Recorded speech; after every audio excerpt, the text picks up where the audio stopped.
Kichwa cha habari au anwani ya maelezo yangu ni tamko la watahadharisha Waislamu na Watanzania kwa ujumla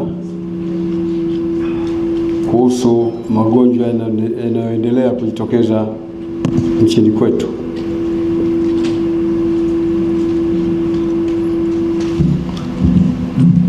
Alhamdulillahi Rabbil Alamin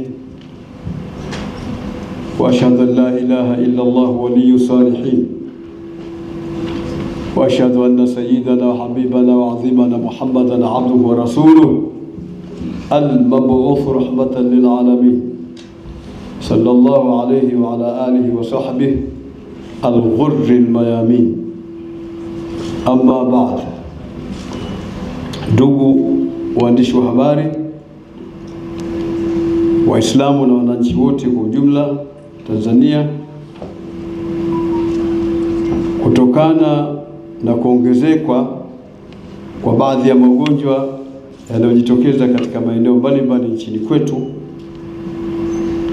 tunatoa wito kwa Waislamu na wananchi wote kuwa makini, kuchukua tahadhari zinazohitajika na kufuata maelekezo yanayotolewa na wataalamu wa afya, na hilo ni kwa lengo la kulinda maisha na afya zetu. Kama mnavyofahamu, ndugu waandishi wa habari, kwamba dini yetu ya Kiislamu ni dini inayohifadhi nafsi, afya na usalama wa jamii. Mwenyezi Mungu Subhanahu wa Ta'ala anatueleza katika maneno yake matukufu aliyoyataja katika surati al-Baqara aya 195 kwa kusema wala tulqu biaidikum ila tahluka.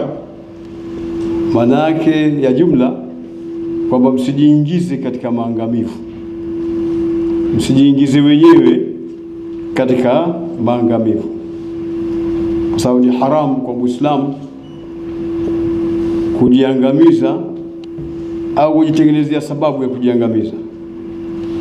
Na sehemu nyingine Mwenyezi Mungu Subhanahu wa Ta'ala amesema katika surati Nisa aya 29, wala taqtulu anfusakum inna Allaha kana bikum rahima. Wala taqtulu anfusakum inna Allaha kana bikum rahima, wala msiziue nafsi zenu, yani msijiue wenyewe, hika Mwenyezi Mungu awe kwenu nyinyi ni mwingi wa huruma. Haya ni maneno yote ya uthibitisho yanotokana na maneno ya Mwenyezi Mungu Qur'an.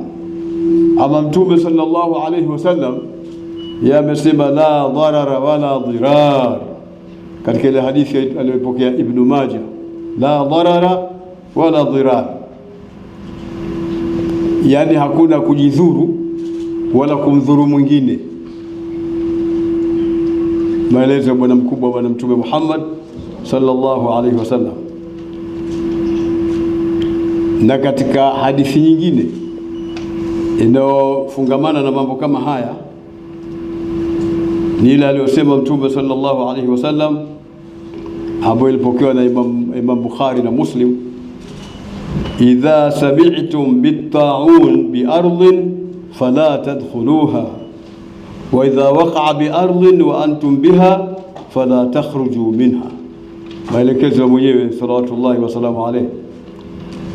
Mnaposikia kuna ugonjwa ule mkubwa wa ta'un au ugonjwa mwingine wote mkubwa wenye kufanana na huo ambao unateketeza roho za watu, Mtume sallallahu alayhi wasallam msiingie humo katika mji huo.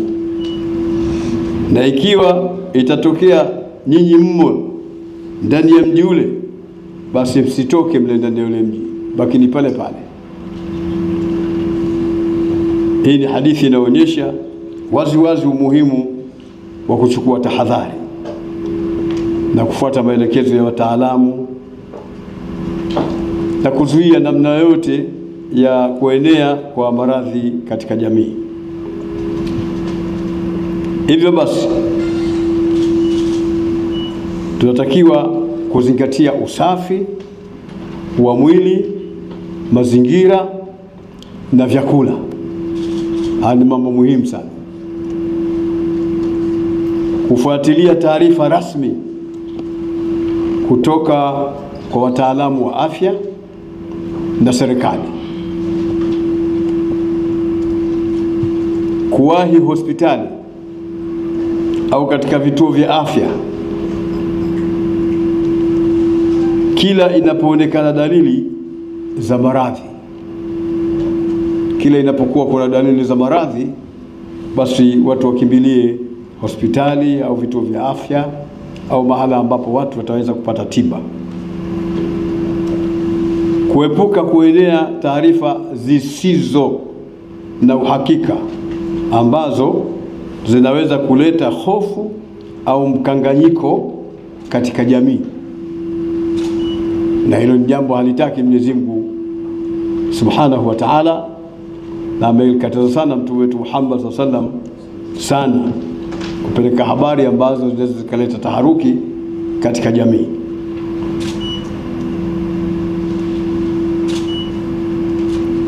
Kuwaombea wagonjwa wote na kuwasaidia wenye uhitaji, lakini kwa njia ya halali na salama.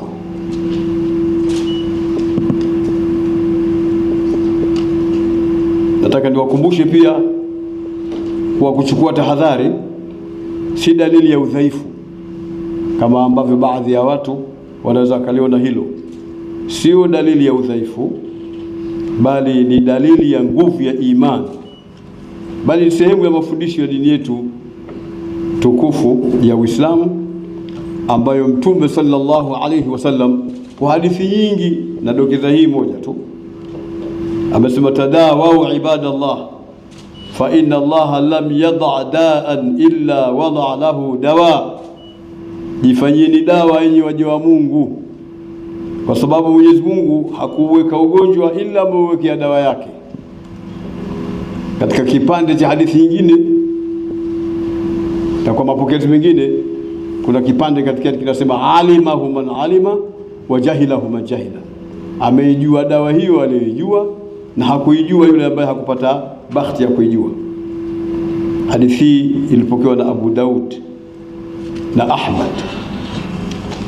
Tunamwomba Mwenyezi Mungu Subhanahu wa Ta'ala ailinde Tanzania na awalinde wa Tanzania na awape afya njema wa Tanzania dhidi ya maradhi mbalimbali, na awaponeshe wagonjwa walioko katika hospitali na majumbani, na wajalie wataalamu wa afya nguvu na ufanisi katika kazi yao.